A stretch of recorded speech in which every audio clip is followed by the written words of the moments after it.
네 애비한테 전화해서 구해달라고 해봐, 이 X야!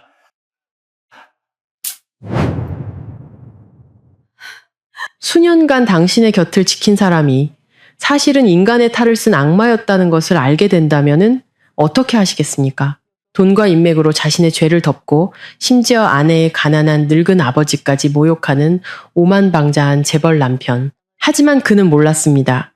그 낡고 빛바랜 셔츠와 초라한 외모 뒤에 자신의 왕국을 하룻밤에 무너뜨릴 수 있는 거대한 힘이 숨겨져 있다는 것을, 거대한 어둠의 권력과 찬란한 정의의 빛이 맞서는 숨막히는 대결이 당신을 기다립니다. 한순간도 놓치지 마세요. 이야기를 계속 듣고 싶으시다면 좋아요와 구독으로 마음 정거장을 응원해주세요. 5성급 호텔 연회장에 크리스탈 샹들리에가 내뿜는 눈부신 빛이 대리석 바닥에 쏟아져 내리고 있었습니다. 저는 몸에 딱 붙는 실크 머메이드 드레스를 입고 그곳에 서 있었습니다. 목에는 강남의 아파트 한 채 값과 맞먹는 다이아몬드 목걸이가 걸려 있었죠. 저는 내면의 모든 균열을 숨기기 위해 오랫동안 연습해온 완벽한 미소를 짓고 있었습니다. 주변에서는 우리 도어 물류업계의 황금 커플이라며 부러워하는 속삭임이 들려왔습니다. 남편 강태석은 고위공직자들과 사업 파트너들에게 둘러싸여 있었습니다.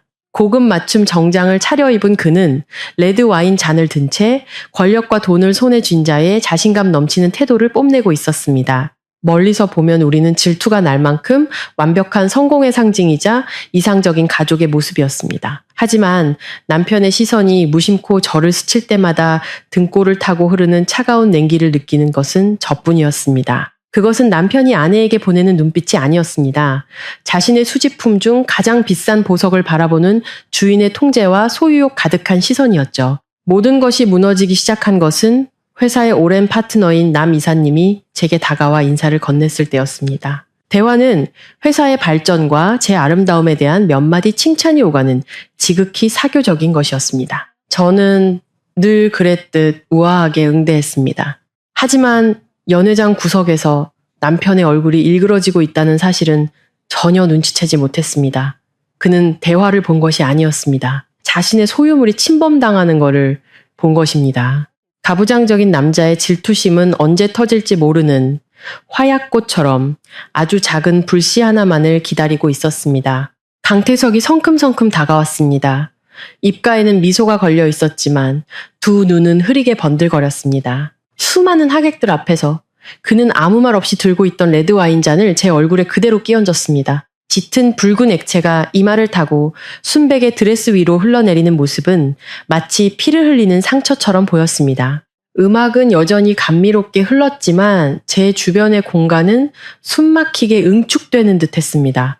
굴욕감이 목구멍까지 차올랐습니다. 사람들의 호기심 어린 시선과 웅성거리는 소리가 사방으로 퍼져나가는 것이 느껴졌습니다.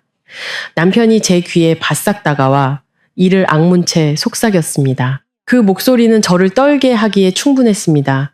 연기하는 거 좋아하지? 집에 가서 계속하게 해줄게. 호텔에서 평창동의 고급 빌라로 돌아오는 길은 영원처럼 길게 느껴졌습니다. 고급 세단의 비좁은 공간 안에서 남편의 술 냄새와 비싼 향수 냄새가 뒤섞여 숨막히는 압박감을 만들어냈습니다. 그는 욕설을 퍼붓는 대신 분노를 터뜨리기 직전에 늘 그랬던 것처럼 핸들을 손가락으로 까딱였습니다.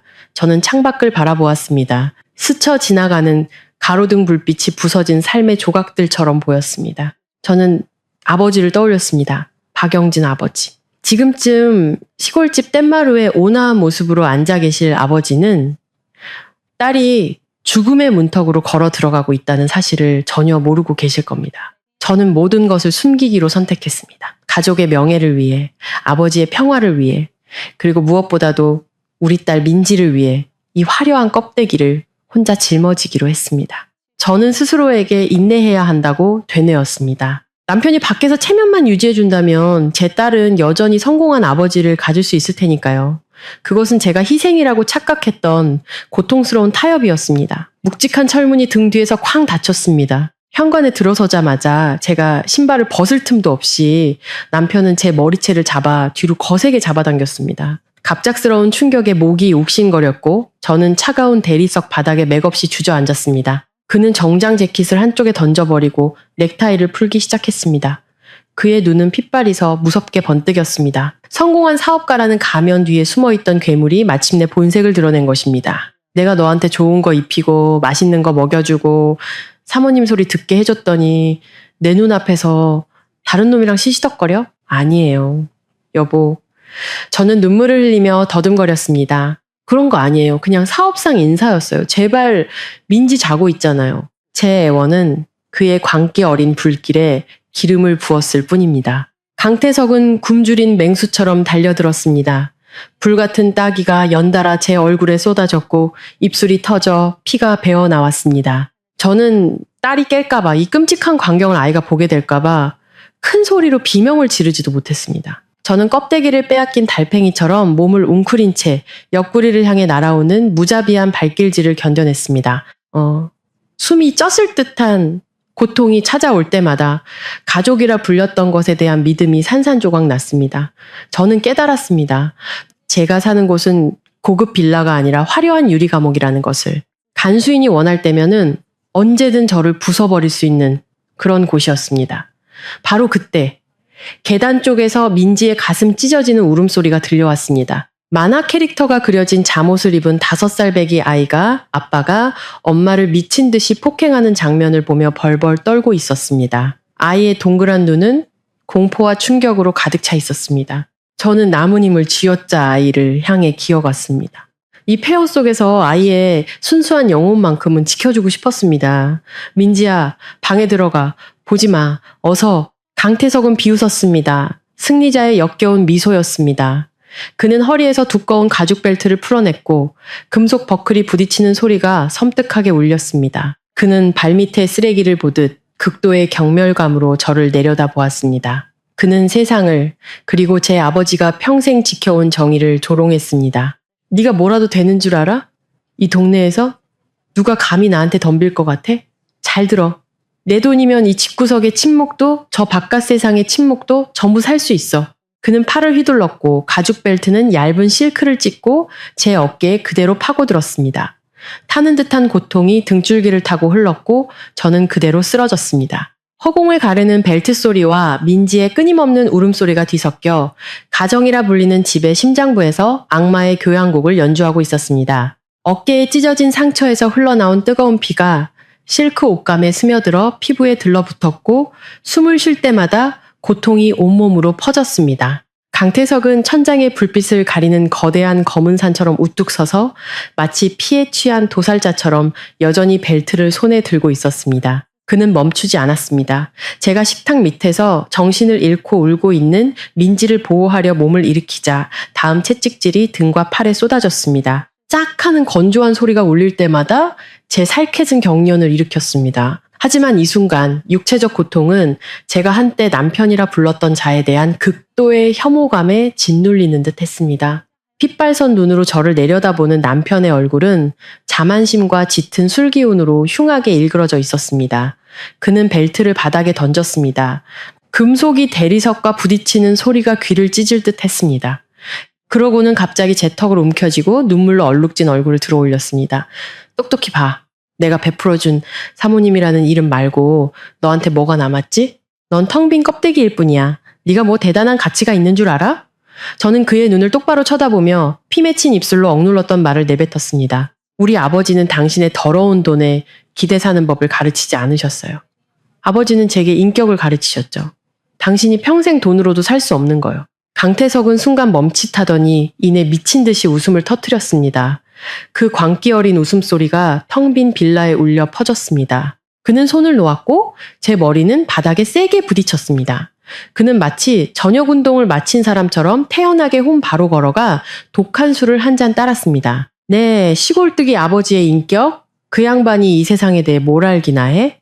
언제나 빛바랜 셔츠에 낡은 슬리퍼나 찍찍 끌고 다니는 실패한 늙은 농부 같은 그 영감 말이야? 시골에서 오리나 키우는 늙은이로 날 협박하려는 거야? 서윤아, 넌 정말 불쌍할 정도로 순진하구나. 내가 알려주지. 이 도다 전체가 내 손바닥 안에 있어. 내가 동네 파출소부터 도청까지 뿌린 돈이 얼만 줄 알아? 이 물류회사는 나의 제국이고 여기서는 내가 바로 법이야. 분노가 제 가슴 속에서 불길처럼 타올랐습니다. 저는 아버지 박영진을 떠올렸습니다. 언제나 온화한 미소와 풍파에 거칠어진 손을 가진 남자. 아버지가 소박한 시골 선물을 들고 찾아와 양심에 부끄럽지 않게 살아야 한다고 당부하시던 모습이 떠올랐습니다. 저는 항상 아버지의 진짜 신분을 숨겨왔습니다. 남편에게 아버지의 진짜 지위에 대해 단 한마디도 꺼내지 않았습니다. 부끄러워서가 아니었습니다. 아버지의 청렴함과 평온한 삶을 남편의 기만과 돈 냄새 가득한 세상으로부터 지켜드리고 싶었기 때문입니다. 저는 아버지가 제가 겪고 있는 이 쓰레기 더미에 발을 들이시길 원치 않았습니다. 하지만 지금 이 악마가 가장 더러운 말로 아버지를 모욕하는 것을 듣자 심장이 쥐어짜이는 듯 했습니다. 당신은 우리 아버지를 입에 올릴 자격도 없어. 당신은 그저 더러운 돈 뒤에 숨은 비겁한 졸부일 뿐이야. 강태석이 달려들어 제 옆구리를 강하게 찼습니다. 저는 멀리 날아가 유리 장식장 다리에 부딪혔습니다. 크리스탈이 깨지는 소리가 제 마음이 부서지는 소리처럼 들렸습니다. 그는 무릎에 두 손을 짚고 제 얼굴에 바싹 다가와 이를 악물고 말했습니다. 나한테 개기는 거야? 잘났으면 그 늙은이한테 전화해봐. 전화해서 그 영감이 널 어떻게 구하는지 한번 보자고. 아니면 내가 아예 시골로 보내서 평생 오리나 키우게 만들어줘?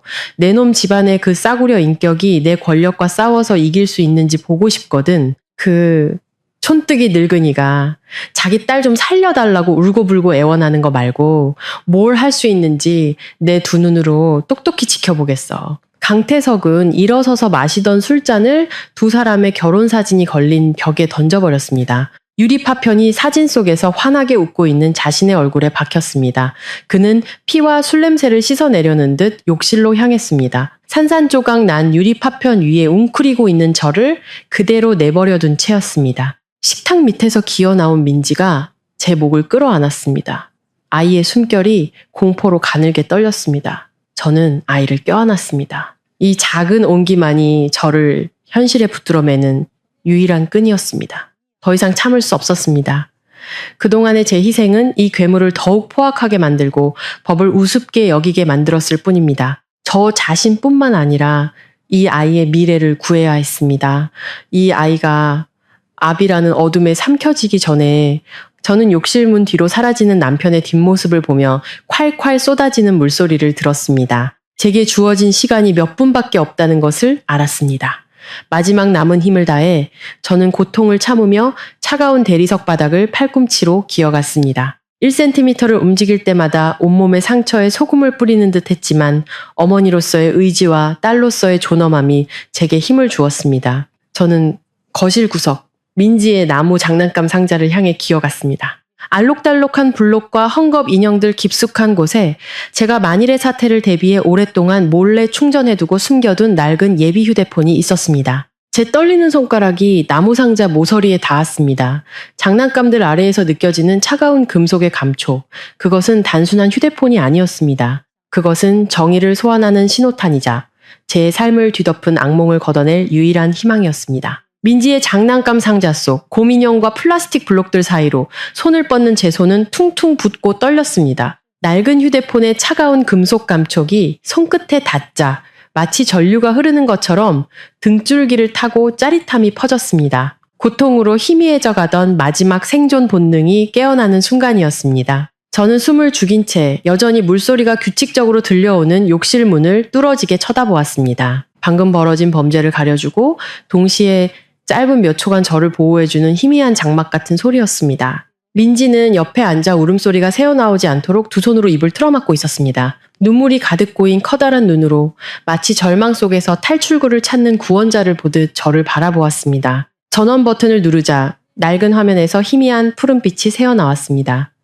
멍과 상처로 얼룩진 제 얼굴을 비추는 그 빛은 마치 지옥에서 되살아난 유령 같았습니다. 망설일 틈이 없었습니다. 저는 외울 정도로 익숙한 아버지의 번호를 빠르게 눌렀습니다. 수화기 너머로 들려오는 뚜 하는 신호음은 잔인할 정도로 느리게 울렸고 1초가 흐를 때마다 칼날이 제 인내심을 베는 듯 했습니다. 마침내 수화기 저편에서 잠결에 약간 잠겼지만 다정함이 가득한 아버지의 목소리가 들려왔습니다. 서윤이냐? 왜 이렇게 늦게 전화했니? 아버지의 목소리를 듣는 순간 애써 지탱하던 모든 것이 무너져 내렸습니다. 그동안 억눌러 왔던 억울함, 굴욕감, 고통이 한꺼번에 복받쳐 올라 목을 조여왔고 저는 온전한 문장 하나를 내뱉을 수 없었습니다. 저는 남은 힘을 모두 끌어모아 수화기에 겨우 3글자를 속삭였습니다. 아빠, 살려주세요. 갑자기 욕실에 물소리가 대섰습니다. 죽음 같은 정적이 공간을 뒤덮었습니다. 저는 화들짝 놀랐습니다. 심장이 터질 듯이 미친 듯이 뛰었습니다. 맹수가 이상한 낌새를 눈치챘다는 것을 직감했습니다. 극도의 공황 상태에서 저는 아버지가 예전에 단호하게 당부하셨던 2번째 번호를 떠올렸습니다. 혹시 위급한데 내가 전화를 못 받으면 최 팀장한테 전화해라. 저는 마지막 기적을 바라며 급히 번호를 눌렀습니다. 하지만 첫 신호음이 울리자마자 욕실 문이 활짝 열렸습니다. 강태석이 허리에 수건 한 장만 두른 채 걸어 나왔습니다. 햇볕에 그을린 피부에 맺힌 물방울들이 독사의 이슬처럼 보였습니다. 그의 시선이 방을 훑다가 제 손에 들린 휴대폰에 멈췄습니다. 너 지금 뭐 하는 거야? 그는 먹이를 쫓는 표범처럼 긴 걸음으로 다가오며 으르렁거렸습니다. 최 팀장의 목소리를 듣기도 전에 거대한 손이 날아와 제 휴대폰을 벽으로 세차게 후려쳤습니다. 플라스틱이 부서지는 소리와 함께 화면이 꺼졌고 제 마지막 희망도 무참히 짓밟혔습니다. 남편은 멈추지 않았습니다. 그는 바닥에 떨어진 휴대폰 조각을 주워 더 이상 생명이 없는 부품 덩어리가 될 때까지 발로 지시겼습니다. 절망이 저를 덮쳤습니다. 외부 세계와 연결된 유일한 끈이 끊어졌다는 것을 깨달았을 때 온몸이 차갑게 식는 듯한 공허함이 밀려왔습니다. 저는 남편의 발밑에 널린 파편들을 보며 저와 민지의 미래가 그의 오만한 발뒤꿈치 아래 짓밟히고 있음을 느꼈습니다. 그는 단순히 물건 하나를 부순 것이 아니었습니다. 이 사회에서 제 존재의 증거 자체를 파괴하고 있었습니다. 강태석은 몸을 숙여 제 헝클어진 머리카락에 거친 손가락을 찔러 넣고 머리를 뒤로 잡아챘습니다. 어깨에 찢어진 상처가 다시 벌어지며 피가 실크 드레스 자락을 붉게 물들였습니다. 뼛속까지 파고드는 고통에 잠시 정신을 잃었지만 남편의 비웃음 소리가 저를 이 끔찍한 현실로 다시 끌어당겼습니다. 그는 제 얼굴에 자신의 얼굴을 바싹 들이댔습니다. 술 냄새와 비누 냄새가 뒤섞여 억압의 향기를 만들어냈습니다. 그는 경멸이 가득한 눈으로 저를 내려다보았습니다. 누구한테 전화했어? 시골에 있는 그 오리치는 늙은이. 아니면 웬 놈의 징후정보라도 되나? 내가 말했지. 이 동네에선 내 말이 유일한 법이라고. 네가 하늘에 대고 소리쳐도 이 집에 감히 발들여 놓을 놈은 아무도 없어. 저는 더 이상 대꾸할 힘도 없었습니다. 그저 증오와 혐오가 가득한 눈으로 그를 바라볼 뿐이었습니다. 그의 과거 맹세들을 믿었던 제가 얼마나 어리석었는지 깨달았습니다. 저와 제 딸을 막다른 길로 몰아넣으면서까지 이 화려한 껍데기를 지키려 했던 제가 얼마나 바보 같았는지 제 침묵은 남편을 더욱 분노하게 만들었습니다. 그는 목소리를 낮게 깔며 힘없는 아내의 마지막 저항마저 짓밟으려는 듯 한자 한자 내뱉었습니다. 내가 모를 줄 알았어? 이딴 쓰레기로 날 무너뜨리려고? 그 촌뜨기 늙은이가 자기 딸이 나한테 이렇게 교육받는 걸 보고 뭘 할 수 있을지 내 두 눈으로 똑똑히 지켜보겠다. 돈의 힘이 뭔지 보여주지. 내 놈 집안이 숭배하는 그따위 허울뿐인 인격보다 위에 있는 게 바로 돈이야. 기적 따윈 바라지도 마. 여기선 내가 바로 하늘이니까. 그는 머리채를 더 세게 움켜쥐고 저를 차가운 대리석 바닥 위로 질질 끌고 계단 쪽으로 향했습니다. 민지가 필사적으로 울부짖으며 제 옷자락을 붙잡았지만 소용없었습니다. 맨살이 거친 바닥에 쓸리는 감각과 두피에서 오는 극심한 통증에 저는 기진맥진했습니다. 시야가 점점 흐려졌지만 서서히 덮쳐오는 어둠 속에서 아버지의 경찰 제복과 단호했던 당부의 말씀이 마치 정의의 약속처럼 문득 떠올랐습니다. 강태석은 계단 아래서 멈췄습니다. 그는 망가진 장난감처럼 저를 내팽개치고는 한 계단 위에서 승리자의 표정으로 저를 내려다보았습니다. 구조 요청하는 거 좋아하지? 좋아. 그 늙은이가 뭘 할 수 있는지 한번 보자고. 바로 그때 요란한 초인종 소리가 빌라 안에 폭력과 술 냄새로 가득한 공기를 찢었습니다. 강태석은 멈칫하며 짙은 눈썹을 도전적으로 치켜 올렸습니다. 그는 제 머리채를 놓고 태연하게 수건을 고쳐 맨 뒤 현관에 설치된 인터폰 화면으로 걸어갔습니다. 화면에는 옆집 아주머니가 안절부절 못하는 모습과 함께 푸른 제복을 입은 2명의 동네 경찰관이 서 있었습니다. 바닥에 쓰러져 있던 저는 가쁜 숨을 몰아쉬었습니다. 희미한 희망과 극도의 두려움 사이에서 심장이 미친 듯이 뛰었습니다. 저는 떨리는 팔로 민지를 끌어안고 입술에서 흐르는 피를 가리려 애썼지만 공권력의 등장은 남편을 전혀 위축시키지 못하는 듯 했습니다. 그는 비웃었습니다. 모든 도덕과 법이 돈으로 해결될 수 있다고 믿는 자의 오만한 미소였습니다. 강태석은 셔츠도 걸치지 않은 채 마치 자신의 육체적 힘을 과시하듯 탄탄한 상반신을 드러내며 유유히 문을 열러나갔습니다. 옆집 아주머니와 2 경찰관을 보자마자 그는 팔짱을 끼고 조롱 섞인 목소리로 말했습니다. 무슨 일로 이렇게 소란이십니까? 늦은 밤에 부부싸움 좀 한 걸로 이렇게 경찰까지 동원해야 합니까? 젊은 경찰관이 열린 문틈으로 안을 살폈습니다. 바닥에 웅크리고 앉아있는 저, 찢어진 실크드레스, 그리고 현관 불빛 아래 선명하게 보이는 멍자국들. 그의 표정이 굳어졌습니다. 강태석 씨, 가정폭력 신고가 들어왔습니다. 부인의 상태를 확인해야 하니 옆으로 비켜주시죠. 강태석은 물러서기는커녕 한 걸음 앞으로 다가와 젊은 경찰관을 압박했습니다. 그는 주머니에서 최신형 스마트폰을 꺼내 빠르게 번호를 누른 뒤 귀에 대고 2 경찰관의 제복을 경멸적으로 쏘아보았습니다. 폭력은 무슨, 제 아내가 좀 히스테리가 있어서요.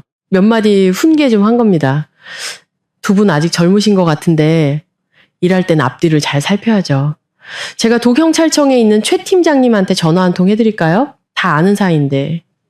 서로 피곤하게 만들지 맙시다. 안쪽에 누워있던 저는 남편의 입에서 나오는 말을 똑똑히 들으며 온몸이 차갑게 식는 것을 느꼈습니다. 강태석의 인맥이라는 문어발이 얼마나 멀리까지 뻗어 있는지 깨닫자 엄청난 충격이 저를 덮쳤습니다. 그는 허세를 부리는 게 아니었습니다. 그는 도닷 단위의 고위직 이름을 공공연히 거론하며 현장 경찰들을 압박할 만큼 자신만만했습니다. 저는 젊은 경찰관과 그의 동료를 보았습니다. 그들의 눈에 스치는 아주 잠깐의 망설임.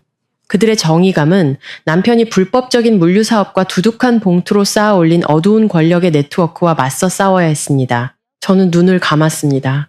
아버지에 대한 걱정이 맹렬하게 타올랐습니다. 아버지께 전화하는 것이 유일한 방법이라 생각했지만 이제는 아버지가 정말 이곳에 오신다면 남편이 그 거대한 권력으로 아버지를 모욕하고 그가 늘 비웃던 시골뜨기 늙은이의 명예를 짓밟을까 두려워졌습니다. 저는 아버지가 이 진흙탕에 휘말리시는 것을, 아버지의 낡은 셔츠가 저 인간 말종의 오만함에 더럽혀지는 것을 원치 않았습니다. 강태석은 자신의 권세를 온 동네에 과시하려는 듯 계속해서 큰 소리로 통화했습니다. 아, 최 팀장님? 네, 접니다. 강태석입니다. 동네 친구들이 저희 집에 잠깐 방문했는데 팀장님께서 말씀 한마디만 좀 해주시죠. 그냥 사소한 집안일입니다. 네. 조만간 제가 차 한잔 대접하러 가겠습니다. 그는 전화를 끊고 마치 손님을 쫓아내듯 문 쪽을 턱짓하며 의기양양하게 젊은 경찰관을 바라보았습니다. 하지만 경찰관은 물러서지 않았습니다. 제 입술에 피와 민지의 공포에 질린 눈을 본 순간 직업적 양심이 권력에 대한 두려움을 이겼습니다. 그는 한 걸음 다가서며 권총에 손을 얹고 차갑고 단호한 목소리로 말했습니다. 강태석 씨, 다시 한번 말씀드립니다. 누구를 아시든 법대로 처리해야 합니다. 즉시 물러서서 조서 작성에 협조해 주십시오. 아주머니, 어서 이서윤 씨를 부축해 주세요. 강태석의 얼굴색이 변했습니다. 그의 얼굴은 막다른 길에 몰린 맹수처럼 흉포해졌습니다. 그는 동네 파출소 경찰관 따위가 감히 자신에게 반항할 줄은 상상도 못했을 겁니다. 그가 으르렁거리며 달려들려는 순간 멀리서 들려오는 일련의 소리가 모두를 얼어붙게 만들었습니다. 급박하고 위압적인 경찰차 사이렌 소리가 고급 주택가의 정적을 갈기갈기 찢었습니다. 한 대가 아니었습니다. 여러 대의 경찰차가 무서운 속도로 돌진해오고 있었습니다. 푸르고 붉은 경광등 불빛이 빌라의 하얀 벽에 어른거리며 혼란스럽고도 장엄한 풍경을 만들어냈습니다. 강태석은 미간을 찌푸렸습니다. 땀으로 번들거리는 그의 얼굴에서 자신감이 흔들리기 시작했습니다. 그는 최 팀장님이 왜 이렇게 차를 많이 보냈지? 하고 중얼거렸습니다. 하지만 저는 달랐습니다. 등줄기를 타고 전류가 흐르는 것을 느꼈습니다. 진짜 폭풍이 이제 막 상륙하기 시작했으며 남편이 스스로 쌓아 올린 종이 성벽이 그가 상상조차 못했던 힘에 의해 곧 흔적도 없이 쓸려 나갈 것이라는 예감이 들었습니다. 푸르고 붉은 빛이 점점 가까워지며 눈물로 젖은 제 얼굴에 마지막 희망의 빛을 날카롭고 찬란하게 비추었습니다. 경찰차 행렬에서 뿜어져 나오는 푸르고 붉은 경광등 불빛이 빌라의 화려한 석고 부조 위를 훑고 지나가며 고급스러운 공간을 압박감 넘치는 현장으로 바꾸어 놓았습니다. 강태석은 철문 옆에 못 박힌 듯 써 있었습니다. 경찰차들이 골목 어귀에서 멈추지 않고 자신의 집 마당으로 돌진해 들어오는 것을 보며 그의 얼굴은 당혹감으로 가득 찼습니다. 선두에 있던 경찰차가 급정거했고 자갈 위에서 타이어가 갈리는 소리가 마치 맹목적인 믿음이 무너지는 소리처럼 날카롭게 들렸습니다. 차문이 열리고 검고 윤이 나는 구두가 땅을 밟았습니다. 그 뒤를 이어 칼집에서 막 뽑아낸 검처럼 꼿꼿하고 마른 체구의 남자가 내렸습니다. 저는 고통을 참으며 현관 문틈으로 그를 보려고 애썼습니다. 익숙한 햇볕에 그을린 얼굴을 알아보는 순간 심장이 옌는 듯 했습니다. 하지만 오늘 아버지는 빛바랜 셔츠나 낡은 슬리퍼 차림이 아니었습니다. 박영진 아버지는 그곳에 위험 있는 경찰 정복을 갖춰 입고서 계셨습니다. 어깨 위의 계급장이 가로등 불빛 아래 빛나며 주변 공간을 얼어붙게 만드는 듯한 권위를 뿜어내고 있었습니다. 강태석은 그대로 얼어붙었습니다. 그가 그토록 자랑하던 최신형 스마트폰이 바닥에 떨어져 액정이 산산조각 났습니다. 마치 그가 믿었던 인맥 네트워크처럼 말입니다. 그는 자신이 시골뜨기 오리농부라며 경멸했던 사람과 마주하자 입술을 떨며 말문이 막힌 듯 더듬거렸습니다. 박영진 청장님의 시선은 사위에게 단 한순간도 머물지 않았습니다. 그는 곧장 현관 안으로 걸어 들어왔습니다. 제가 땅바닥에 웅크리고 앉아있는 곳으로 입술에서 흘러나온 피가 여전히 실크드레스 자락을 적시고 있었습니다. 산산조각 난 딸의 모습을 본 순간 늙은 아버지의 눈이 살짝 흔들렸습니다. 극심한 비통함이 솟아올랐지만 그것은 곧 법 집행기관의 수장이 가진 강인함으로 대체되었습니다. 그는 한쪽 무릎을 꿇고 앉았습니다. 평생 범죄자를 소탕하며 총을 쥐는 데 익숙했던 그의 손이 이제 공포에 떨고 있는 제 어깨를 만지며 미세하게 떨렸습니다. 아빠, 살려주세요. 저는 흐느꼈습니다. 육체적 고통과 터져나오는 안도감 속에서 아버지를 부르는 목소리가 목에 메었습니다. 아버지는 아무 말도 하지 않았습니다. 그저 자신의 경찰 제복 상의를 벗어 찢어지고 초라해진 제 몸 위로 덮어주셨습니다. 마치 마지막 남은 온기로 이 폭풍으로부터 저를 보호해 주시려는 듯 했습니다. 그의 시선이 제 팔의 시퍼런 멍자국에 고정되었습니다. 상처 하나하나가 아버지의 가슴에 박히는 칼날과 같았을 겁니다. 평생을 국민의 평안을 지키기 위해 바쳤지만 정작 자신의 딸이 지옥에 빠지는 것을 막지 못했습니다. 끔찍한 공포가 강태석의 온 정신을 잠식하기 시작했습니다. 그는 비틀거리며 뒷걸음질치다 테이블 모서리에 부딪혔습니다. 잔혹한 진실 앞에서 그의 두 다리는 더 이상 버티지 못했습니다. 그가 돈으로 매수하려던 자, 그가 인맥으로 짓누르려던 자가 알고 보니 이 도다 경찰의 최고 책임자였던 것입니다. 심리적 붕괴는 순식간에 일어났습니다. 물류업계 거물의 오만과 광기는 온데간데 없이 사라지고 오직 처벌을 두려워하며 벌벌 떠는 맹수만이 남아 있었습니다. 강태석은 목구멍으로 무언가 중얼거리며 매달릴 구실을 찾으려 했지만 박영진 청장님의 천둥 같은 위험 앞에서 목이 바싹 마르고 머릿속은 하얘졌습니다. 아버지는 천천히 일어나 남편과 마주섰습니다. 따귀도 욕설도 없었습니다. 오직 반평생을 범죄와 싸워온 남자가 뿜어내는 숨 막히는 침묵만이 흘렀습니다. 박영진 청장님은 강태석의 눈을 똑바로 쳐다보았습니다. 그 날카로운 시선은 그의 더러운 졸부 껍데기를 꿰뚫는 듯 했습니다. 그 순간 강태석은 깨달았습니다. 자신이 뿌렸던 모든 돈, 인맥을 쌓기 위해 벌였던 모든 향락적인 파티가 눈앞에 우뚝 솟은 정의 앞에서 아무런 의미가 없다는 것을. 나는 너희들을 보러 올 때마다 늘 빛바랜 셔츠를 입었다. 내 딸 곁에 있는 사람들의 진심을 보고 싶었기 때문이다. 나는 자네에게 내 직업에 대해 한 번도 말한 적이 없지. 내 딸이 경찰청장이라는 애비의 직함 때문이 아니라 있는 그대로의 모습으로 사랑받길 원했기 때문이다. 하지만 자네의 인격을 믿었던 내가 틀렸던 것 같군. 박영진 청장님의 단호한 목소리가 낮고 위험 있게 울려 퍼졌습니다. 한마디 한마디가 그 자리에서 선고되는 판결문 같았습니다. 강태석은 무릎을 꿇었습니다. 그는 무의식적으로 두 손을 들어 애원하려는 듯 했지만 그의 앞에는 더 이상 온화한 오리농부 장인이 없었습니다. 오직 정의를 집행하는 법에 강철병만이 서 있을 뿐이었습니다. 밖에서는 여전히 푸르고 붉은 경광등이 번쩍이며 강태석의 더러운 제국이 흔적도 없이 청소될 기나긴 밤의 시작을 알리고 있었습니다. 강태석은 대리석 바닥에 털썩 주저앉았습니다. 무릎이 부딪히며 둔탁한 소리가 났습니다. 그는 박영진 청장님을 향해 몸을 일으키려 애썼습니다. 술기운은 온데간데 없이 사라지고 잿빛이 된 얼굴에는 비굴함만이 역력했습니다. 그는 물에 빠진 사람이 지푸라기라도 잡으려는 듯 떨리는 목소리로 더듬거렸습니다. 아버님, 제가 잘못했습니다. 술김에 너무 흥분해서 이번 한 번만 용서해 주십시오. 최 팀장님도 저랑 친한 사이입니다. 그분은 저를 이해해 주실 겁니다, 아버님. 바로 그때 포위하고 있던 기동대원들 뒤에서 키가 큰 남자가 걸어 나왔습니다. 최 팀장이었습니다. 강태석이 사교 모임에서 자주 보던 각진 얼굴과 날카로운 눈매를 가진 바로 그 남자였습니다. 하지만 오늘 최 팀장은 사복 차림이 아니었습니다. 그는 총경 계급장에 달린 경찰 정복을 입고 붉은 봉인이 찍힌 두꺼운 서류철을 들고 있었습니다. 강태석은 최 팀장을 보고 터널 끝에 빛을 본 듯 그의 다리를 붙잡으려 기어가려 했습니다. 하지만 최 팀장은 한 걸음 물러섰습니다. 그의 시선은 아무런 감정 없이 마치 죽은 사물을 보듯 차갑게 강태석을 향했습니다. 강 사장, 착각하셨군요.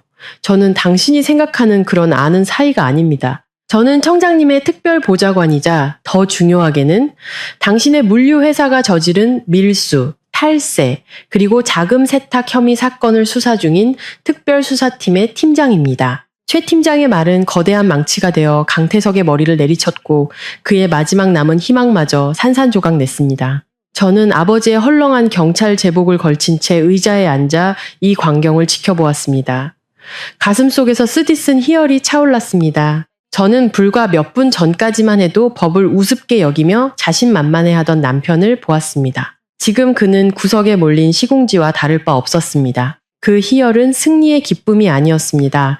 수년간의 굴욕, 몸에 새겨진 흉터, 그리고 침묵이 평화를 가져다 줄 것이라 믿었던 어리석음에 대한 슬픔이었습니다. 저는 깨달았습니다. 제가 그의 채찍질을 견디는 동안 아버지와 최 팀장님은 그가 다른 사람들의 피와 눈물로 쌓아 올린 더러운 제국을 쓸어버리기 위해 조용히 강철 그물망을 펼치고 계셨다는 것을 최 팀장은 검찰의 붉은 직인이 찍힌 서류 한 장을 강태석의 얼굴 앞에 차갑게 내밀었습니다.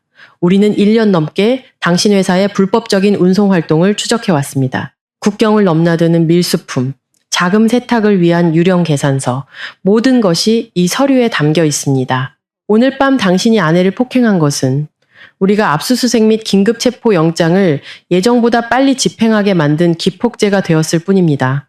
강태석은 완전히 무너졌습니다. 그는 바닥에 머리를 박고 어깨를 들썩였습니다. 그가 자랑하던 인맥, 죄를 씻기 위해 사용했던 돈은 이제 강철 같은 증거와 법의 정의 앞에서 완전히 무용지물이 되었습니다. 그는 다시 한번 최 팀장을 올려다보며 탈출구나 인정에 대해 중얼거리며 애원했지만 돌아온 것은 단호하게 서류를 넘기는 소리와 경찰관의 굳건한 시선뿐이었습니다. 최 팀장에게 강태석은 더 이상 영향력 있는 사업가가 아니었습니다. 그는 사회로부터 격리되어야 할 위험한 범죄 용의자일 뿐이었습니다. 저는 아버지를 보았습니다. 박영진 청장님은 여전히 돌처럼 침묵을 지키고 서 계셨지만 그의 눈은 분노와 고통으로 불타고 있었습니다. 그는 사위를 보지 않았습니다. 그는 사위의 등 뒤, 끔찍한 범죄 현장이 아닌 행복한 가정이 있어야 할 허공을 바라보고 있었습니다. 저는 어깨에 걸쳐진 경찰 제복의 무게를 느꼈습니다. 그것은 단순한 권력이 아니었습니다. 그것은 정의의 근간을 지키기 위한 아버지의 책임감과 조용한 희생이었습니다. 상처의 고통은 여전히 남아 있었지만 정의에 대한 믿음이 제 안에서 다시 살아나기 시작했습니다. 최 팀장은 동료들을 향해 돌아섰습니다. 그의 또렷하고 단호한 목소리가 빌라 전체에 울려 퍼졌습니다. 모든 수사관 주목. 용의자 강태석의 자택 및 사무실에 대한 압수수색 영장을 집행한다. 모든 서류, 전자기기를 압수하고 비밀 금고를 봉인한다. 즉시 실시. 경찰 기동대의 군화 소리가 각 층마다 요란하게 울려 퍼졌습니다. 고성능 손전등 불빛이 화려한 집안 구석구석을 훑으며 가장 어두운 곳까지 비추었습니다. 저는 민지를 꼭 껴안고 아이의 귀를 막아주었습니다. 아이가 범죄 제국이 무너지는 소리를 듣지 않도록. 오늘 밤 강태석의 종이 성벽은 뚫린 것이 아니었습니다. 그가 시골뜨기 늙은이라고 경멸했던 아버지의 엄격한 판결과 법의 강철 칼날 아래 갈기갈기 찢어지고 있었습니다. 특수 군화가 대리석 바닥을 긁는 요란한 소리가 빌라의 거짓된 평온을 깨뜨렸습니다. 고성능 손전등 불빛이 값비싼 유화와 수입 크리스탈 화병 위를 스쳐 지나가며 더러운 돈으로 쌓아 올린 사치의 민낯을 드러냈습니다. 최 팀장은 2층 복도 끝 강태석이 늘 비밀번호와 지문으로 굳게 잠가두었던 서재를 단호하게 가리켰습니다. 과학수사팀 요원들이 즉시 자리를 잡았습니다. 첨단 탐지기와 잠금 해제 장비가 동원되었습니다. 압박감으로 가득 찬 공간 속에서 기계가 딸깍거리는 소리가 규칙적으로 울려 퍼졌습니다. 저는 현관의자에 앉아 눈앞에서 빠르게 펼쳐지는 현실의 영화를 멍하니 바라보았습니다. 한때 제가 안식처이자 자랑으로 여겼던 이 집이 이제 맹수의 소굴이라는 본 모습을 드러내고 있었습니다. 벽지가 한 겹씩 뜯겨 나가고 서랍장이 하나씩 열릴 때마다 제 마음은 가벼워지면서도 한편으로는 씁쓸했습니다. 파티에서 보이던 남편의 신사적인 미소 뒤에는 거대한 범죄 네트워크가 숨겨져 있었던 것입니다. 강태석이 갑자기 무릎 꿇은 자세에서 벌떡 일어났습니다. 젊은 경찰관이 잠시 방심한 틈을 타서 쟤를 향해 쏜살같이 달려갔습니다. 그는 미친 사람처럼 소리쳤습니다. 그의 얼굴은 극도의 공황으로 뒤틀려 있었습니다. 그는 가족사진 뒤에 숨겨진 벽금고가 열리면 자신의 인생이 완전히 끝장난다는 것을 알고 있었습니다.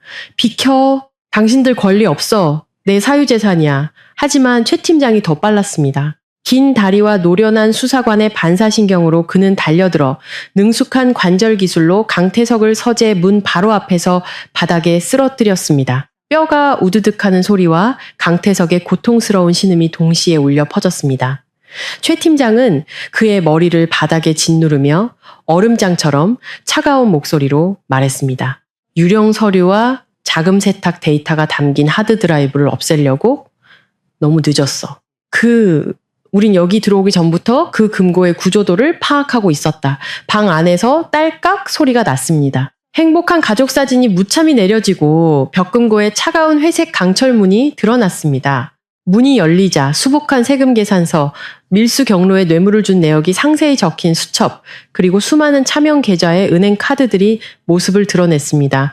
검사들의 입회 하에 종이 위에서 춤추는 숫자들, 화물 운송으로 위장한 불법 물품 운송의 증거들이 소름 끼칠 정도로 상세하게 목록화되었습니다. 저는 경찰관들이 서류 상자를 봉인하는 2층을 올려다보았습니다. 민지가 제 목을 끌어안고 떨고 있는 것이 보였습니다. 저는 서둘러 아이의 눈을 가렸습니다. 이 집은 가면이 한 겹씩 벗겨지고 있었습니다.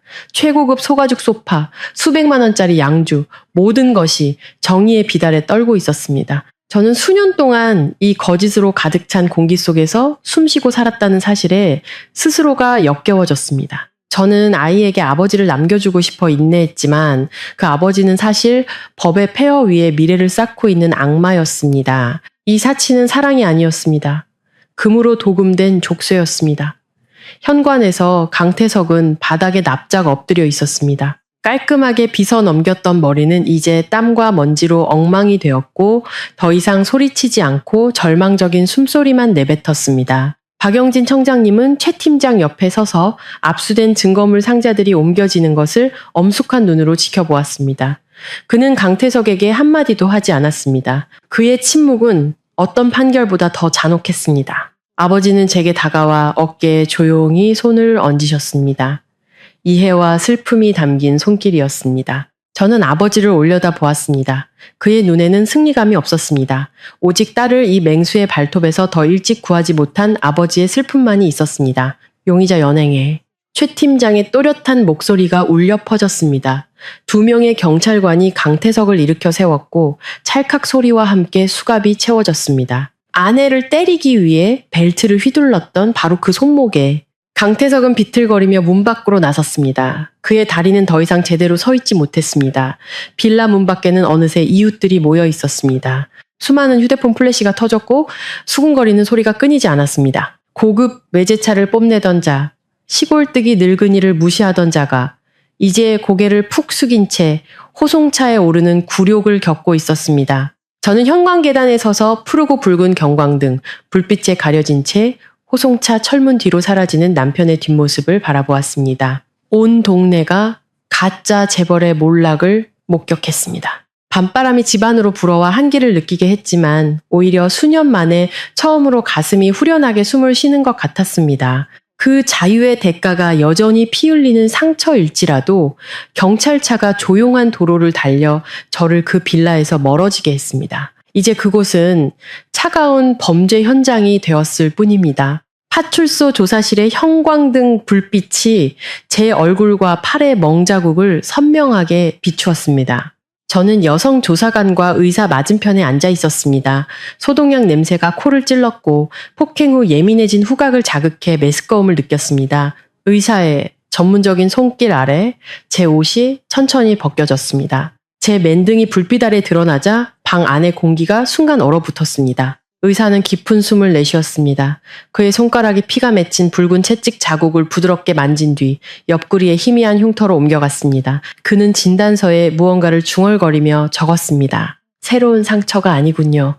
이 3년 전 상처도 있고 상처 위에 상처가 겹쳐 있습니다. 7번 갈비뼈에 금이 갔던 흔적이 있는데 제대로 치료받지 못했군요.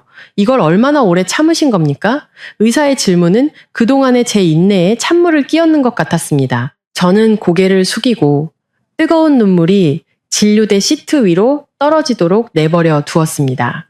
숫자와 건조한 의학 용어를 통해 적나라한 진실이 드러났습니다. 저는 거의 5년 동안 그 지옥에서 살았습니다. 행복이라는 환상을 유지하기 위해 온 세상을 그리고 제 아버지까지 속였습니다. 저는 스스로가 너무나 원망스러웠습니다. 후회가 목구멍에서 쓰디쓰게 차올랐습니다. 아버지가 전화로 안부를 물으실 때마다 저는 괜찮아요. 우리 행복해요 라며 거짓으로 밝게 대답했던 순간들이 떠올랐습니다. 아버지께 숨기는 것이 노후를 편안하게 해드리는 방법이라 생각했습니다. 하지만 이제 깨달았습니다. 그 침묵이 바로 강태석을 더욱 날뛰게 만든 공범이었다는 것을. 여성 조사관이 진술서를 제 쪽으로 밀었습니다. 그녀의 목소리는 부드러웠지만 단호했습니다. 이서윤 씨, 자세하게 말씀해 주셔야 합니다. 오늘 밤일 뿐만이 아닙니다. 그 이전의 모든 일들을요, 이것이 아이를 위험한 환경에서 분리하고 당신의 양육권을 보장할 수 있는 근거가 될 겁니다. 민지 얘기를 듣자 제 안의 나약함이 갑자기 사라졌습니다. 대신 강한 본능적인 힘이 솟아올랐습니다. 제 딸을 범죄자이자 폭력적인 아버지의 그림자 아래서 자라게 할 수는 없었습니다. 지금 제가 일어서지 않으면 민지가 이 비극의 다음 희생자가 될 것입니다. 저는 깊은 숨을 들이마셨습니다. 목소리는 여전히 떨렸지만 훨씬 더 또렷하고 날카로워졌습니다. 저는 임신했을 때 처음 맞았던 날부터 어두운 방에 감금되었던 일, 그리고 남편이 제 가족에게 안겨준 모욕까지 모두 털어놓기 시작했습니다. 진술 한마디 한마디가 고통과 마주하는 과정이었고 썩어빠진 결혼 생활의 마지막 껍데기를 벗겨내는 일이었습니다. 저는 남편이 가져온 더러운 돈과 그가 파트너라고 부르던 낯선 자들로부터 걸려온 협박 전화에 대해서도 이야기했습니다. 조사실 박복도는 조용했고 벽식의 소리만 들렸습니다. 박영진 청장님은 낡은 나무 의자에 앉아 계셨습니다. 그의 그림자가 방범등 아래 길게 드리워져 있었습니다. 그는 군인처럼 꼿꼿한 자세를 유지했지만 붉어진 두 눈에는 말 못할 슬픔이 어려 있었습니다. 최 팀장이 잠정상의 진단서와 길고 긴 제 진술서를 들고 나왔을 때 청장님은 천천히 일어섰습니다. 강철처럼 굳건했던 가장 위험한 범죄자들과 마주하던 그의 손이 보좌관에게서 서류철을 넘겨받으며 심하게 떨렸습니다. 아버지는 안경을 썼습니다. 희미한 불빛 아래 그의 눈이 가늘어졌습니다. 오래된 상처, 흉터, 두부 외상 같은 단어들이 그의 심장에 바늘처럼 박혔습니다. 읽을수록 그의 손은 더욱 심하게 떨렸고 얇은 종이가 안타깝게 바스락거렸습니다. 그는 딸이 시골에 올 때마다 여름에도 긴 소매 옷을 입고 다크서클을 가리기 위해 짙은 화장을 했던 것을 기억해냈습니다. 자신이 늙어서 딸이 다 컸고 행복하다고만 생각했습니다. 딸의 자립심을 너무 믿은 나머지 딸이 아무리 커도 여전히 보호가 필요하다는 사실을 잊고 있었습니다. 자책감에 가슴이 아파왔습니다. 마치 딸의 몸에 난 상처에 자신도 책임이 있는 것 같았습니다. 최 팀장은 옆에서 조용히 서서 아무 말도 하지 못했습니다. 늘 위험 있던 청장님이 지금 이 순간 파출소 복도에서 너무나 작고 외로워 보였습니다. 박영진 청장님은 진단서를 접어 손안에 꽉 쥐었습니다. 푸른 핏줄이 붉어졌습니다. 그 침묵 속에서 강철 같은 결심이 굳어졌습니다. 그는 단순히 한 시민을 위해 정의를 되찾는 것이 아니었습니다. 그는 딸이 수년 동안 겪어야 했던 모든 고통을 되찾아올 것이었습니다. 병원 대기실 문이 거칠게 열렸습니다. 타일 바닥을 또각거리며 울리는 하이힐 소리가 새로운 폭풍이 몰려오고 있음을 알렸습니다. 남편의 어머니 시어머니가 값비싼 벨벳 옷을 입고 들어섰지만 얼굴은 잿빛이었습니다. 늘 저를 은혜를 베푸는 듯 내려다보던 날카로운 눈은 이제 증오와 공포가 뒤섞여 번뜩였습니다. 민지의 병상 곁에 앉아있는 저를 보자마자 시어머니는 달려들었습니다. 며느리의 얼굴 상처는 안중에도 없다는 듯 돈다발과 법률 서류 뭉치를 테이블 위로 던졌습니다. 아가, 내 남편 앞길을 아주 막을 셈이냐? 걔가 좀 흥분한 것도 다 일 스트레스 때문에 이 집 걱정해서 그런 거다. 네. 아비까지 불러서 일을 이렇게 키울 필요가 있었어? 내 남편 감옥 가고 애는 아비 없이 자라고 집안 풍비박산 나는 걸 봐야 속이 시원하겠니? 시어머니는 이를 악물고 말했습니다. 처음에는 애원하는 척했지만 제가 차가운 눈으로 묵묵히 쳐다보자 바로 본색을 드러냈습니다. 시댁의 오랜 위선이 와르르 무너져 내렸습니다. 그녀는 다가와 제 얼굴에 손가락질했습니다. 금반지를 잔뜩 낀 손가락이 덜덜 떨렸습니다. 이 불효막심한 것? 우리가 그 가난한 시골 구석에서 너를 데려와 호강시켜줬더니 이제 와서 은인의 등 뒤에 칼을 꽂아? 내 아비가 뭐 대단한 벼슬이라도 해서 하늘을 가릴 수 있을 것 같아? 우리도 인맥 있고 돈 있어. 최고의 변호사를 살 거다. 상황 파악하고 고소 치하하는 게 좋을 거야. 네. 아비한테 말 한마디 해서 태석이 형량 좀 줄여달라고 해. 안 그러면 나도 인정사정 없을 줄 알아. 저는 눈앞의 여자를 보며 목구멍까지 역겨움이 차오르는 것을 느꼈습니다. 강태석의 잔인함은 그냥 생긴 것이 아니었습니다. 그것은 이 어머니의 방임과 돈이 전부라는 사고방식 속에서 길러진 것이었습니다. 제 머릿속에는 평생을 청렴하게 정의를 지켜온 아버지 박영진 청장님의 모습이 스쳐 지나갔습니다. 시어머니의 뻔뻔함과는 완전히 대조적이었습니다. 제 안에 마지막 인내심이 결의의 불꽃으로 타올랐습니다. 저는 일어서서 피하지 않고 귀부인 행세하는 시어머니의 눈을 똑바로 쳐다보았습니다. 어머님께서 저를 데려오셨다고요? 착각하셨네요. 저는 이 집에 아내이자 어머니가 데려온 거지 어머님 아드님이 더러운 사업 뒤에 화풀이하는 샌드백이 데려온 게 아니에요. 어머님 댁 돈으로는 제 등에 흉터를 살 수 없고 제 딸의 눈에 서린 공포도 살 수 없어요. 저를 불효라고 하셨죠? 그럼 며느리를 폭행하고 사돈을 모욕하는 어머님 아드님은 그게 어머님 집안의 도덕인가요? 제 목소리는 날카로웠습니다. 한마디 한마디가 단호하게 시어머니의 얼굴에 박혔고 그녀는 할 말을 잃었습니다. 저는 더 이상 과거의 순종적이고 만만한 며느리가 아니었습니다. 제 태도는 완전히 바뀌었습니다. 저는 더 이상 동정을 구걸하는 불쌍한 희생자가 아니라 정의를 집행하기 위해 오른편에 선 사람이라는 것을 깨달았습니다. 이 성장은 고통스러웠지만 저 자신과 어린 딸을 지키기 위해 반드시 필요했습니다. 돈이나 인맥으로 저나 제 아버지를 협박할 생각은 마세요. 법은 어머님 댁이 흥정할 수 있는 물건이 아니니까요. 강태석이 저지른 죄값 하루도 빠짐없이 치르게 될 겁니다. 시어머니는 분노의 참화를 잊지 못하고 제 뺨을 때리려 손을 들었지만 때마침 들어온 최 팀장이 그 팔을 공중에서 막았습니다. 경찰관의 엄격한 시선에 그녀는 기가 죽어 저주를 중얼거리며 휘임 돌아서 가버렸습니다. 최 팀장은 그녀의 뒷모습이 복도 너머로 사라지는 것을 보고 제게 돌아섰습니다. 그의 표정은 매우 심각했습니다. 그는 의자에 앉지 않고 의자를 제 쪽으로 끌어당겨 앉았습니다. 목소리는 낮았지만 무게가 실려 있었습니다. 이서윤 씨, 이 싸움은 생각보다 더 힘들어질 겁니다. 강태석의 가족들이 경제범죄 흔적을 지우려고 미친 듯이 날뛰고 있는데 저희가 밀수보다 더 끔찍한 것을 찾아냈습니다. 최 팀장은 서류 가방에서 새로운 파일을 꺼냈습니다. 안에는 낡은 현장 사진과 3년 전의 수사 기록이 있었습니다. 그는 파일을 제게 건네며 끔찍한 사고 후 완전히 찌그러진 트럭 사진을 손가락으로 가리켰습니다.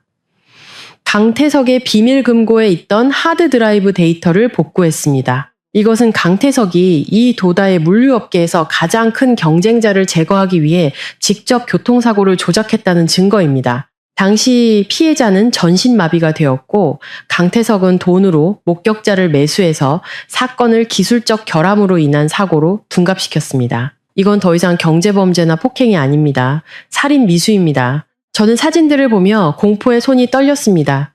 제가 한때 이불을 덮고 잤던 남자가 정말로 인간의 탈을 쓴 악마였습니다. 이 진실은 저를 더 이상 물러설 수 없는 싸움으로 밀어넣는 마지막 일격과 같았습니다.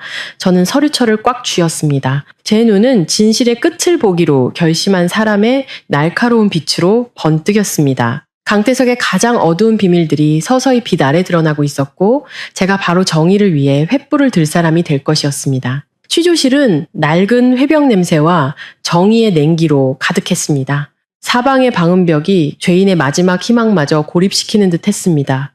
강태석은 그곳에 앉아 있었습니다. 두 손은 취조용 책상 철제바에 수갑으로 단단히 묶여 있었고 한때 윤기나던 머리카락은 헝클어져 있었으며 지친 얼굴에는 공포의 주름이 선명했습니다. 그의 맞은편에는 젊은 수사관들이 아닌 박영진 청장님이 앉아 계셨습니다. 그는 등을 꼿꼿이 세우고 표정 없는 강인한 얼굴로 불량 사위의 마지막 남은 거짓된 껍데기를 꿰뚫어 보는 듯한 깊은 눈으로 앉아 있었습니다. 천장의 형광등 불빛이 두 사람 사이에 놓인 두꺼운 사건 파일 위로 쏟아져 내렸습니다. 종이 한 장 한 장이 강태석의 물류제국의 종말을 고하는 칼날과 같았습니다. 강태석은 억지로 평정을 유지하려 애쓰며 쉰 목소리로 말했습니다. 아버님도 아시지 않습니까? 사업하다 보면 누구나 약간의 실수는 있기 마련입니다. 제가 직원들 먹여 살리고 서윤이와 민지 호강시켜주려고 법을 좀 어긴 건 인정합니다. 그동안의 정을 봐서 살 길을 열어주십시오. 제가 모든 걸 보상하겠습니다. 돈은 얼마든지 내겠습니다. 여기 계신 분들 사무실을 새로 지어드릴 수도 있습니다. 박영진 청장님은 바로 대답하지 않았습니다. 그는 천천히 파일을 열어 3년 전 조작된 교통사고 현장 사진을 꺼내 조용히 책상 위에 올려놓았습니다. 그의 시선은 날카로웠고 강태석의 교활한 말들을 단숨에 부숴버렸습니다. 아직도 모르겠나? 여기엔 장인과 사위는 없다. 오직 법과 범죄자만 있을 뿐이다. 자네는 돈 얘기를 하지만 그 돈으로 자네가 무참히 짓밟은 운전기사의 두 다리를 되살릴 수 있나? 내 딸의 등에 난 흉터를 지울 수 있나? 자네는 돈으로 파출소부터 도경찰청까지 모두의 눈을 가릴 수 있다고 생각했겠지. 하지만 자네는 정의에는 가격표가 없다는 사실을 잊었어. 자네가 아는 사이라고 부르던 자들, 자네의 밀수 화물을 비호해 주던 자들은 오늘 아침 최 팀장이 모두 소환했다. 그들은 자네를 구해줄 수 없어. 자기들 자리 보존하기에도 바쁘니까. 강태석은 온몸을 떨었습니다. 취조실의 에어컨이 켜져 있었지만 땀이 비오듯 쏟아졌습니다. 그가 돈으로 쌓아 올린 강철 같던 네트워크가 이제는 쓸모없는 거미줄에 불과하다는 것을 깨닫자 마지막 남은 자신감마저 무너져 내렸습니다. 그는 깨달았습니다. 자신이 마주하고 있는 사람은 매수할 수 없는 사람이라는 것을, 명예와 청렴이라는 가치 앞에서 돈을 휴지 조각처럼 여기는 사람이라는 것을. 숨 막히는 침묵 속에서 심리전이 계속되었습니다. 박영진 청장님의 논리는 하나하나가 그의 오만함에 치명타를 날리는 일격이었습니다. 아버지는 방금 드러난 공범들과 비호 세력의 명단을 강태석에게 보여주었습니다. 그의 목소리는 낮았지만 위험이 있었습니다. 하늘의 그물은 넓고 성기어 보이나 결코 놓치는 법이 없다. 자네는 폭력으로 가정을 다스렸고 더러운 돈으로 세상을 다스리려 했지. 이제 자네의 자유로 그 대가를 치를 시간이다. 내 딸 서윤이의 진술, 최 팀장의 수사 기록, 그리고 자네 회계장부의 허점들이 완벽한 올가미를 만들었다. 침묵을 지키며 최고형을 받거나 아니면 관련된 자들에 대해 솔직하게 자백하고 법이 베푸는 마지막 관용을 구하거나 선택은 자네 몫이다. 강태석은 장인의 눈을 보았습니다. 그곳에서 그는 변치 않은 정의를 보았고 자신이 가난하다고 경멸했던 직업에 평생을 바친 헌신을 보았습니다. 그는 진짜 가난은 자신의 텅 빈 영혼과 끝없는 탐욕에 있었다는 것을 깨달았습니다. 살인미수 증거가 드러나며 죽음이 코앞에 닥치자 그의 안에 있던 비겁한 생존 본능이 고개를 들었습니다. 그는 더 이상 소리치지도 도전하지도 않았습니다. 정신적으로 완전히 피폐해진 죄수일 뿐이었습니다. 최 팀장의 볼펜 한 자루와 반박할 수 없는 증거들을 토대로 미리 작성된 자술서를 들고 방에 들어왔습니다. 강태석이 떨리는 손으로 볼펜을 받아들자 수갑의 금속이 가볍게 부딪혔습니다. 그는 밀수, 자금 세탁, 교통사고, 조작행위가 상세히 적힌 자술서를 뚫어지게 쳐다보았습니다. 죄를 씻기 위해 사용했던 돈이 이제 종이 위에서 불타오르며 그가 꿈꿨던 모든 미래를 제로 만드는 듯 했습니다. 박영진 청장님은 일어나 정복을 단정히 했습니다.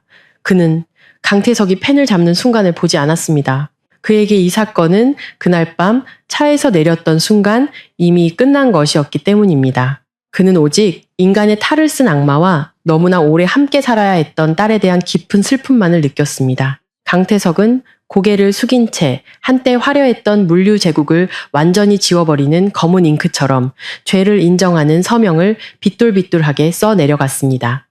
종이 위에서 펜이 긁히는 소리는 인생의 문이 닫히는 소리처럼 건조하고 잔인하게 들렸습니다. 법을 우습게 알던 오만한 자의 최후였습니다. 지방법원의 법정은 긴장감과 낡은 서류 냄새로 가득했습니다. 따가운 오후 햇살이 높은 창문을 통해 들어와 피고인석을 똑바로 비추고 있었습니다.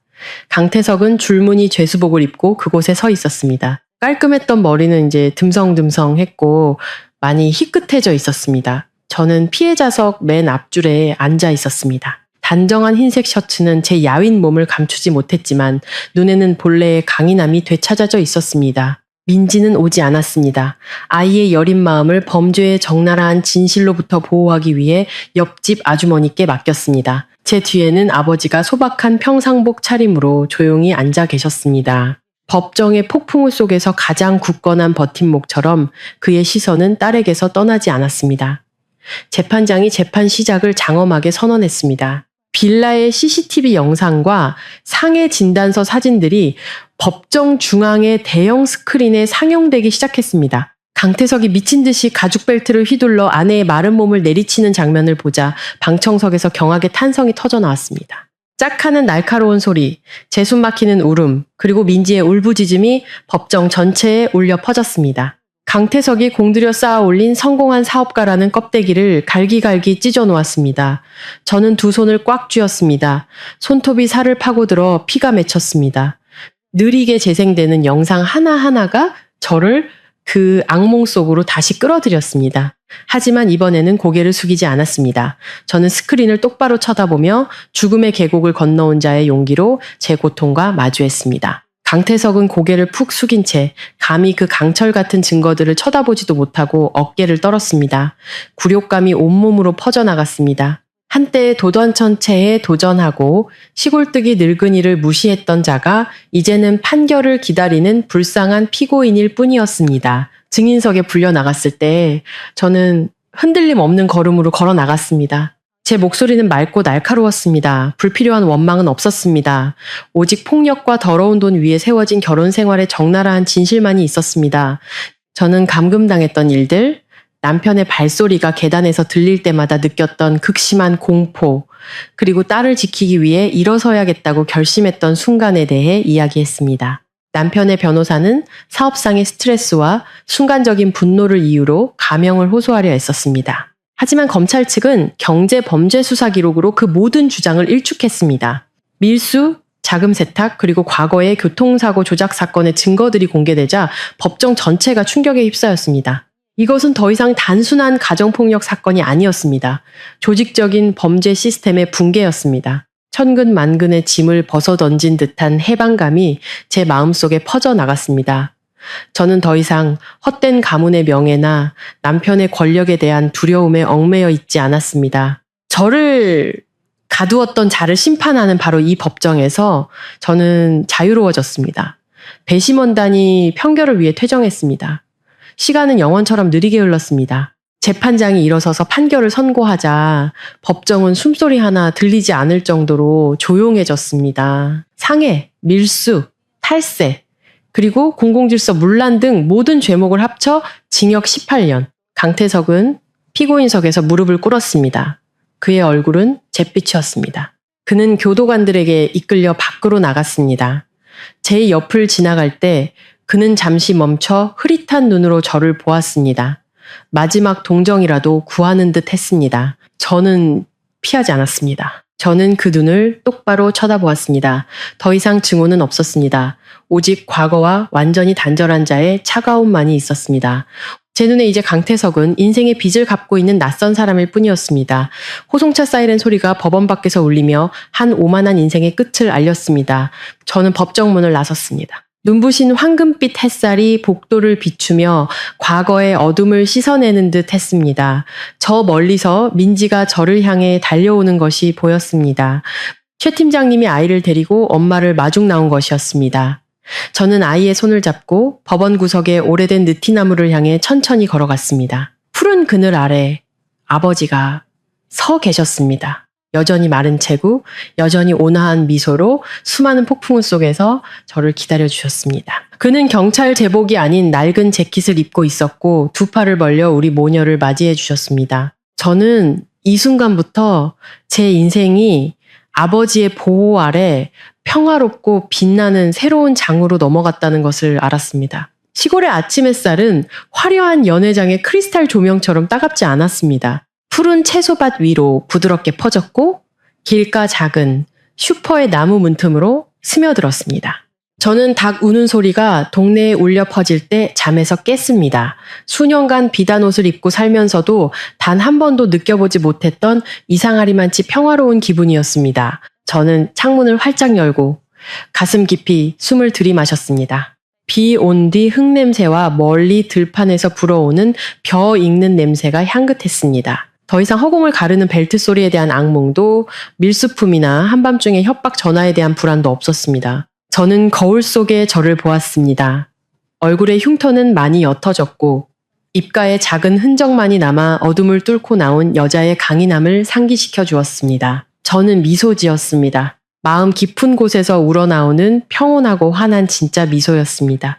제 슈퍼는 크지 않았지만 깨끗하고 활기가 넘쳤습니다. 저는 직접 우유 상자와 과자 봉지를 정리하고 순박한 시골 사람들과 정겹게 대화를 나눴습니다. 이 소박한 삶은 강태석 곁에서 부유함의 환상을 됐던 시절에는 경솔하게 여겼던 것이었습니다. 이제 진정한 노동자의 위치에 서서야 땀으로 얼룩졌지만 깨끗한 돈 한 푼의 가치를 절실히 깨달았습니다. 더 이상 제 가치를 증명하기 위해 명품 실크 드레스나 다이아몬드 목걸이가 필요하지 않았습니다. 아버지가 평생 지켜온 정직함이 이제 제 피 속에 깊이 스며들어 모든 행동의 지침이 되었습니다. 저는 행복이 거짓 위에 세워진 거대한 재산에 있는 것이 아니라 매일 밤 편안한 잠과 양심 앞에 떳떳한 평온함에 있다는 것을 깨달았습니다. 민지는 마당에서 뛰어놀았습니다. 통통한 두 뺨은 발그레했고 더 이상 큰 소리가 날 때마다 극심한 공포에 질리던 눈빛은 없었습니다. 아이는 외할아버지의 사랑과 엄마의 강인함 속에서 자랐습니다. 아이의 영혼은 거센 폭풍우가 지나간 뒤 힘차게 되살아나는 새싹과 같았습니다. 오늘 오후 아버지가 퇴근하셨을 때 그는 여전히 익숙한 빛바랜 셔츠에 낡은 슬리퍼 차림이었고 손에는 손녀를 위한 시골 과일 봉지를 들고 계셨습니다. 민지는 환호하며 할아버지 품에 안겼습니다. 작은 손이 외할아버지의 굳은 살 박인 손을 만졌습니다. 엄마, 할아버지는 초능력이 있어? 할아버지가 한마디만 하면 나쁜 사람들이 다 무서워하잖아. 할아버지도 슈퍼맨처럼 망토 있어? 저는 물건 정리를 멈추고 할아버지와 손녀를 바라보다가 다가가 딸의 머리를 쓰다듬었습니다. 아버지를 바라보는 제 눈에는 존경과 이해가 가득했습니다. 우리 할아버지는 망토 없어. 할아버지는 정직함과 용감한 마음만 가지고 계신 거야. 영웅이 꼭 하늘을 날거나 화려한 옷을 입어야 하는 건 아니란다. 때로는 우리 할아버지처럼 빛바랜 셔츠를 입고 조용히 옳은 것을 지키고 사랑하는 사람들을 보호해주는 사람이 진짜 영웅이야. 그게 이 세상에서 가장 큰 힘이란다. 더러운 돈이나 권력보다 훨씬 더 강한 힘이지. 박영진 아버지는 온화하게 웃으셨습니다. 그 미소에 눈가에 주름이 깊어졌고 저녁 햇살처럼 따뜻했습니다. 그는 자신의 공적이나 수천억 원 규모의 사건이나 혹은 막 은퇴하며 내려놓은 경찰청장이라는 직함에 대해 말하지 않았습니다. 자식과 손주들과 시간을 보내기 위해 조기 퇴직을 선택하셨죠. 아버지에게 명예는 뜬구름과 같았습니다. 가장 중요한 것은 마침내 딸과 외손녀를 안전한 안식처로 데려왔다는 것이었습니다. 그는 민지의 작은 손을 잡고 들판으로 이어지는 오솔길을 따라 산책을 나섰습니다. 저는 문에 기대어 아버지의 야외였지만 굳건한 등과 딸의 아장거리는 걸음걸이를 바라보았습니다. 저녁이 되자 시골 들판 전체가 황금빛으로 물들었습니다.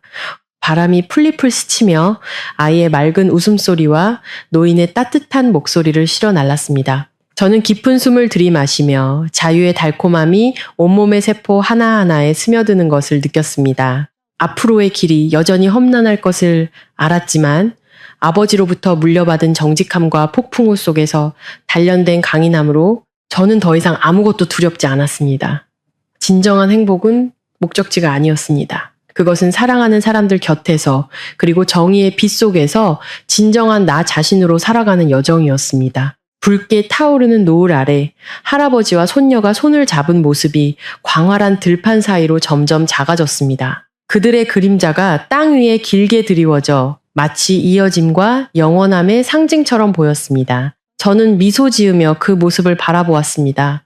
눈물이 조용히 뺨을 타고 흘렀지만 그것은 충만함의 눈물이었습니다. 터널 끝의 빛은 더 이상 멀고 희미한 불빛이 아니었습니다. 그것은 제 삶을 따뜻하고 영원하게 감싸고 있었습니다. 진정한 행복은 화려한 재산이나 거짓으로 얻은 권력 위에 세워지지 않습니다. 그런 것들은 정의의 파도 앞에서 모래성에 불과하기 때문입니다.